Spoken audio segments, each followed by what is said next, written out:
Hey guys, I showed you a video, or you have access to a video.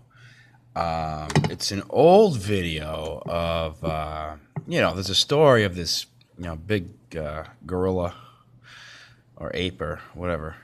His name's King Kong. He uh, he kind of goes through he goes through this process where he's caught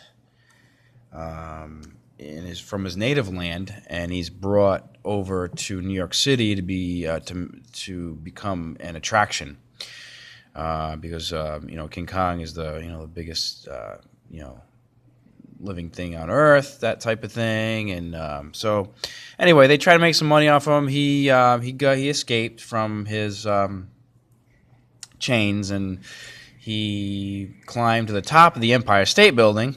And I've got a video for Kong's fall. Now, here's the deal.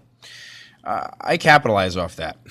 Okay, so I take, as a physics teacher, I look at that in terms of, well, hey, how long does it take for King Kong to fall off the building? So after watching the video clip, you saw, the Empire State Building type thing like this.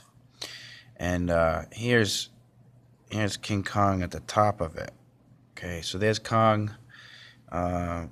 They shoot him down with the planes and everything. And okay, the question mark that we have is, well, hey, how long does it take for Kong to go woo all the way down to the bottom of the ground Okay, so how long does it take? And so we have a few questions. The first question is, hey, listen, the only thing I can get from this is that I know that the only thing that's pulling Kong down is gravity, and that's an acceleration. We'll call it acceleration sub g for acceleration of gravity. And on Earth, gravity's acceleration is 9.8 meters per second squared. Okay, we're looking for the time. I also want to know, like, right before he hits the ground, like the minute, like the split second before he hits the ground, what was his final velocity? So, whoa, this is loaded. All right, we got some things here we got to kind of figure out. So, Kong is at the top of the building. Okay, I am going to say that there are different sources that tell you the height of the building. Some say that it's the tip of the tower, this type of thing. The number that I've been coming up with is 443 meters to the ground. Now, you might come up with a different number. I think we've got a couple values at 441, that type of thing, but let's go with 443. So we're going to call y displacement. We can x and y is up and down, x is side to side. The y displacement is 443 meters, and we'll say negative because it's going down. All right, I'm doing a lot of talking. I want you to think about what's happening. Kong falls off the building. Acceleration of gravity brings him down. Now, there's also something in here that I don't tell you. Kong's initial velocity in the y direction is 0. Okay, Kong hasn't, he's moving around up here, but his initial velocity in the y direction is 0. That's an important factor. Now, I've got all these things now. I've got the y height, the initial velocity, the acceleration. I want to know number one, how long it takes. Number two, I want to know how fast he's going before he hits the ground. Okay, so, again, your handy-dandy formulas will tell you how to solve this problem. Now, there are three kinematics formulas that we've learned. And the three kinematics formulas can be arranged like so. So, what I do is I'll look over here, and I'll say, well, let me find out how long it takes for this guy to hit the ground. All right, so there are three time formulas that we're looking at. Let's see what we got. We got acceleration, A. We've got a displacement y. Now, for all intensive purposes, I'll call it x for now because we haven't really talked too much about x and y, but that's our displacement. So, okay, look, I've got a, I've got x. Okay, a, and I've got x, or y. So as we move along, this x and y's can be changed depending on the direction. So y would be up and down, x would be side to side. Okay, let me make sure you get that concept. All right, so x, or the displacement x or y, is 443. The a, hey, look, I got it. Good to go. I also have this other formula, which is something we rarely ever use. And this is just in case we need to know if Kong already was moving. Let's say somebody pushed him down.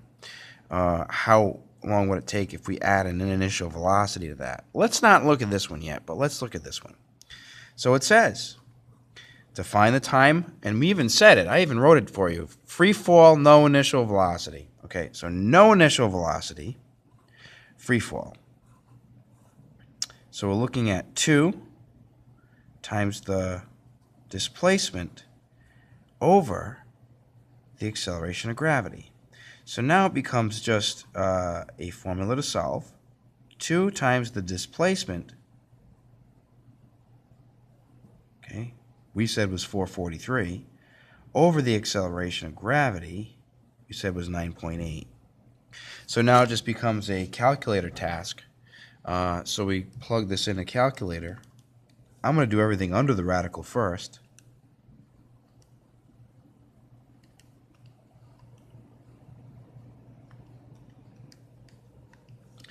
Okay, after doing everything under the radical, these negative signs cancel because we know we can't have a negative time. I got square root of 90, and when I take the square root of 90, I got like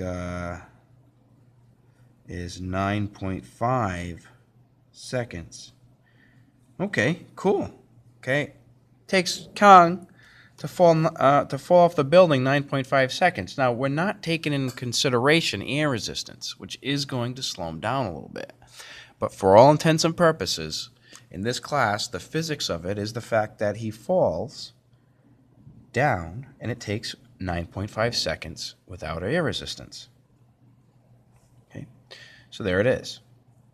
Now, if we want to find out how fast, final velocity, how fast he's going at the end of his trip, we can also do that. Now, generally, I'd clean this all up for you, but I'm going to leave it here. Okay, and I'm going to put a little box in the side here. Sometimes you end up doing that when you're doing these problems. I want to know the final velocity of Kong. Okay, and now I have the time. So I got a lot of things to choose from here. I want to find final velocity, so I'm going to take, again, the sheet that you got. And I got final velocity. Well, I got two formulas for that. When I have initial, A and T. Initial, A and T.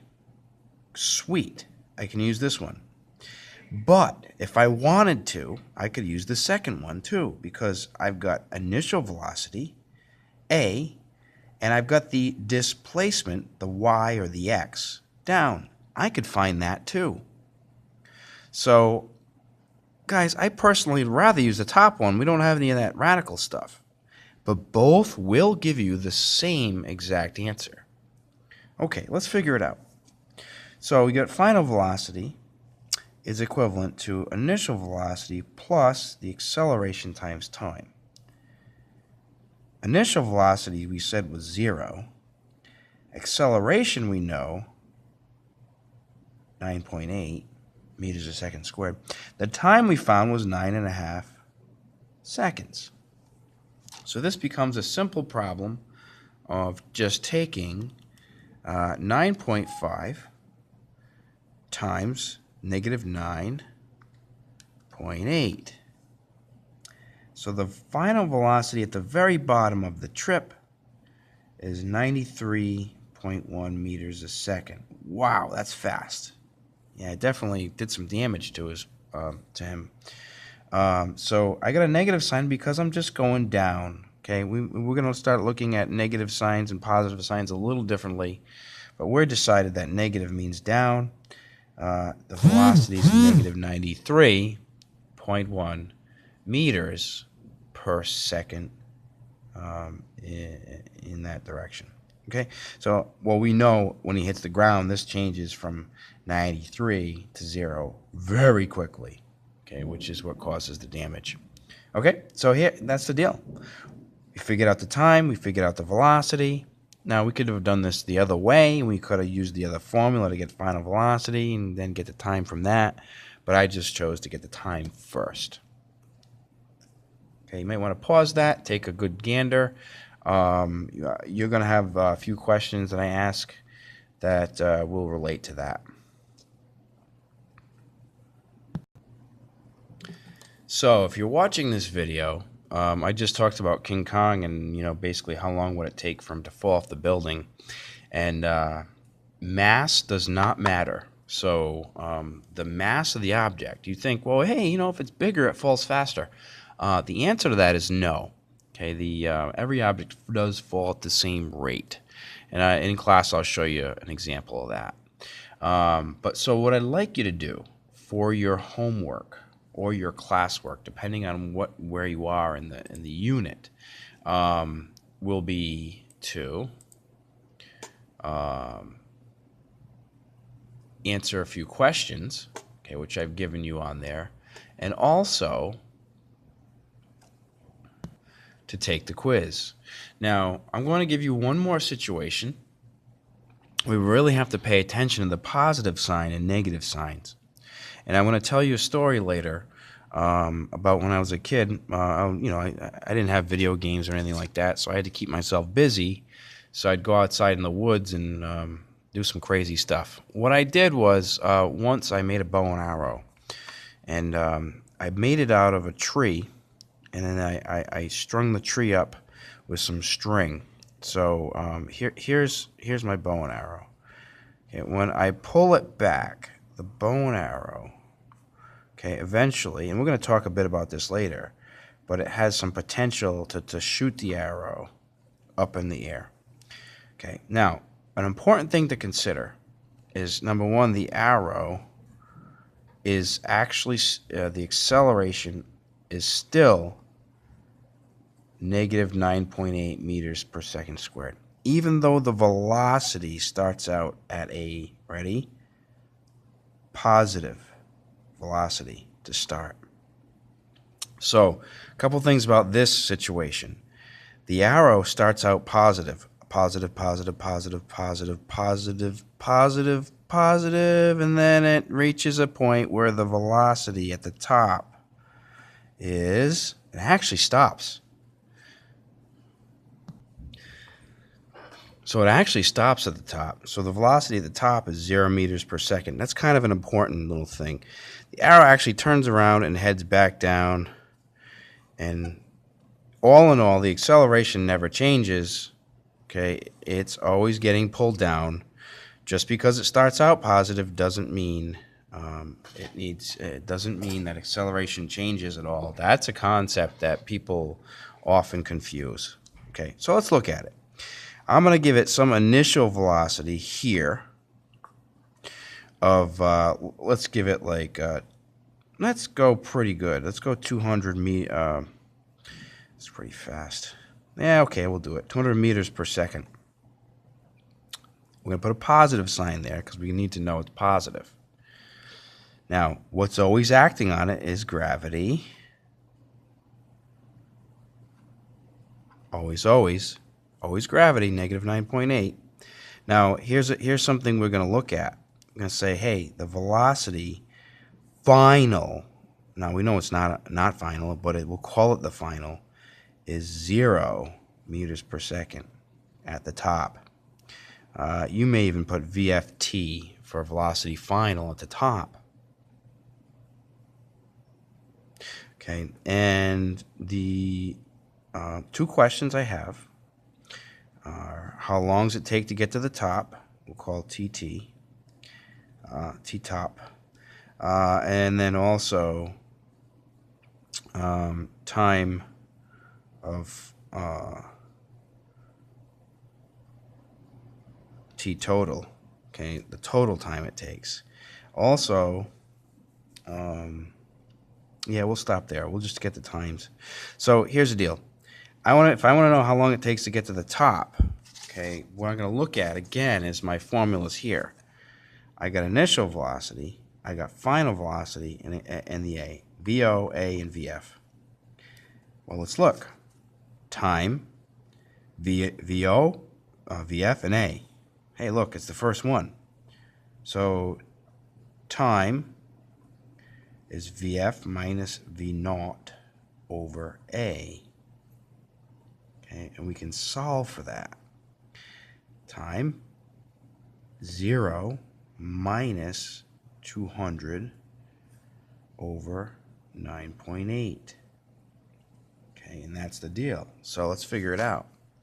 So if we just do a simple calculation here in our calculators, okay, it's 200 or negative 200 divided by 9.8, or negative 9.8. The time to the top is 20 seconds. So the cool thing is that now I know the time to the top is 20 seconds. Wow, at 20 seconds up, that means I gave it a pretty high velocity, so that's why it's taking so long. But 20 seconds up, the time total, because it's accelerating at the same rate and it's going the same displacement, the time total is just going to be 20 times 2. 40 seconds. So it takes 40 seconds to go whoop up and then whoop down. Okay, 20 up, 20 down. So the time to the top is 20. The time all the way down is going to be 40. Okay, and I've given you a few questions there to work out. I'm also going to put a quiz up there for you to look at. Again, you need to do the work to kind of, understand what's happening here. All right? And that'll be it for Freefall.